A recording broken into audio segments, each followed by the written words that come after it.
કવા અને સ્વાગત છે તમારું પૂનમ્સ ફ્લેવર કિચનમાં। આજે હું તમને શીખવાડવાની છું સેવ ટમેટાનું એક અલગ જ શાક। આપણા દેશી ટચ સાથે થોડો એને પંજાબી ટચ આપ્યો છે। ખાટું મીઠું શાક તો આપણે બનાવતા જ હોઈએ છીએ અને એ મારી ચેનલ ઉપર અવેલેબલ પણ છે। તમારે દેશી કાઠિયાવાડી ખાટું મીઠું સેવ ટમેટાનું શાક જોવું હોય તો એ પણ મારી ચેનલ ઉપર તમને જોવા મળશે। લિંક હું ડિસ્ક્રિપ્શન બોક્સમાં નાખી દઈશ। તો ગેસ ઉપર મેં અહીં એક કડાઈ મૂકી છે। કડાઈમાં મેં 2 ટેબલસ્પૂન ઓઇલ નાખી દીધું છે। ઓઇલ જો આપણું સરસ ગરમ થઈ ગયું છે। હવે એની અંદર હું નાખું છું અડધી નાની ચમચી જેટલી રાઈ, અડધી નાની ચમચી જેટલું જીરું, મીઠા લીમડાના પાન, લસણની પેસ્ટ છે 8 થી 10 કળી છે લસણ, એને પણ આમાં આપણે નાખી દઈશું। ત્યારબાદ ડુંગળી છે એક નાની, એકદમ ઝીણી સુધારી લેવાની છે। ત્યારબાદ એની અંદર નાખીશું કસૂરી મેથી, આ રીતે આપણે ક્રશ કરી લેશું અને આની અંદર નાખી દઈશું અને આ બધો વઘાર છે સરસ મિક્સ કરી અને ડુંગળી છે થોડી લાઈટ પિંક જેવી થાય ત્યાં સુધી આપણે એને સાતળશું અને સાથે સાથે એની અંદર થોડી હિંગ નાખી દઈશું 2 ચપટી જેટલી, હળદર નાખીશું એની અંદર 5 ચમચી જેટલી અને આ બધું સરસ આપણે મિક્સ કરી અને આને થોડી લાઈટ પિંક થવા દઈએ।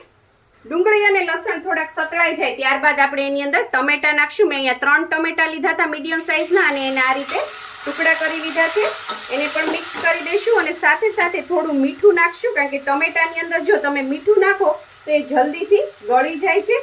મીઠું છે એ થોડુંક જ નાખવાનું। મેં અહીંયા 5 ચમચી જેટલું નાખ્યું છે, કારણ કે આપણે એની અંદર સેવ ઉમેરવાના છીએ। સેવમાં પણ મીઠું હોય છે એટલે મીઠું નાખવામાં ધ્યાન રાખવાનું અને સરસ મિક્સ કરી દઈએ અને ટમેટાને છે એ થોડા આપણે ગળવા દઈએ। 5 જ મિનિટ ટમેટાને મીડિયમ ફ્લેમ ઉપર સાતળી લેવાના છે। ત્યારબાદ એની અંદર આપણે હવે મસાલા કરી દઈશું। આ શાક છે બહુ જલ્દી બની જતું હોય છે। 1 ચમચી ભરીને મેં આની અંદર ધાણા જીરું પાવડર નાખ્યો છે, 1 ચમચી આપણે લાલ મરચું નાખશું। તીખું તમે તમારી રીતે કરી શકો છો। આમાં આગળ આપણે તીખી સેવ નાખવાના છીએ એટલે મરચું નાખવામાં ધ્યાન રાખવાનું। જો તમે ઓછું તીખું ખાતા હો તો ઓછું નાખજો, કારણ કે તીખી સેવમાં પણ ઓલરેડી મરચું હોય છે। ત્યારબાદ આપણે એની અંદર નાખીશું ગરમ મસાલો અડધી નાની ચમચી જેટલો અને આ બધું સરસ મિક્સ કરી દેવાનું છે। મિક્સ કરી અને આની અંદર તરત જ આપણે પાણી નાખી દેવાનું છે, નહીતર મસાલા છે એ બધા બળી જશે। એટલે જ પહેલા ટમેટાને આપણે બહુ કૂક નહીં કરવાના, કારણ કે આ પાણી ઉકળશે એમાં પણ ટમેટા કૂક થશે। જો બહુ કૂક કરી દઈશું તો ટમેટા છે એકદમ સોગી થઈ જશે અને ટેસ્ટ સરસ નહીં આવે। હવે આ પાણીને છે 5 મિનિટ આપણે ઉકાળી લઈએ। શાક છે આપણું સરસ ઉકળવા માંડ્યું છે, પણ રસો છે એ થોડો થીક થઈ ગયો છે અત્યારથી, તો હું ફરીથી આની અંદર 1 ગ્લાસ પાણી નાખું છું અને આને સરસ આપણે 5 મિનિટ ઉકળવા દઈએ। 5-7 મિનિટ થઈ ગઈ છે, શાક સરસ ઉકળી ગયું છે અને ઉકાળવું જરૂરી છે જેથી પાણી અને મસાલા છે એ સરસ ઉકળી જાય। ત્યારબાદ આની અંદર આવી રીતે તીખી સેવ માર્કેટમાં મળતી હોય છે, ચણાના લોટની તીખી સેવ કહેવામાં આવે છે, એ આની અંદર નાખવાની છે। આ થોડીક આ રીતની હોય છે, આટલી મીડિયમ જાડી પણ હોય છે ને આનાથી થોડીક વધારે જાડી પણ આવે છે। તમારે જે લેવી હોય તે લઈ શકો છો। એ આની અંદર આપણે નાખીશું। આપણે આની અંદર અડધો વાટકો જેટલી આપણે તીખી સેવ નાખી છે। આમ જોવા જાવ તો 1 નાનો વાટકો સેવ નાખશો એટલે તરત જ છે એ બધું પાણી છે એ ચૂસી લેશે।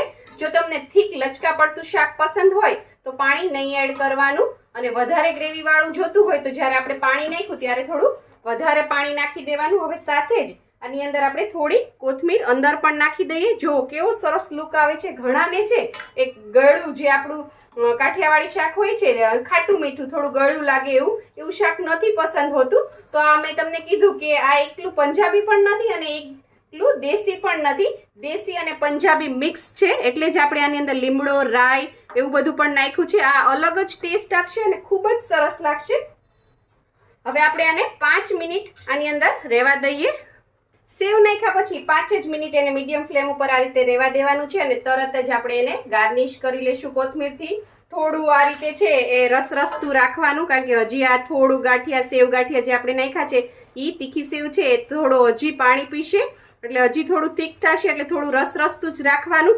રોટલા સાથે આ શાક બહુ સરસ લાગે છે અથવા પરાઠા ભાખરી સાથે તો આપણે ખાતા જ હોઈએ છીએ। જો તમને મારી આ રેસીપી પસંદ આવી હોય તો લાઇક, શેર, કોમેન્ટ કરો। પ્લીઝ મારી ચેનલને સબસ્ક્રાઈબ કરો અને હા, બેલ આઇકન દબાવવાનું ના ભૂલશો, જેથી આવી જ સરસ મજાની વાનગીઓ તમારા સુધી પહોંચતી રહે. Thank you. આવજો.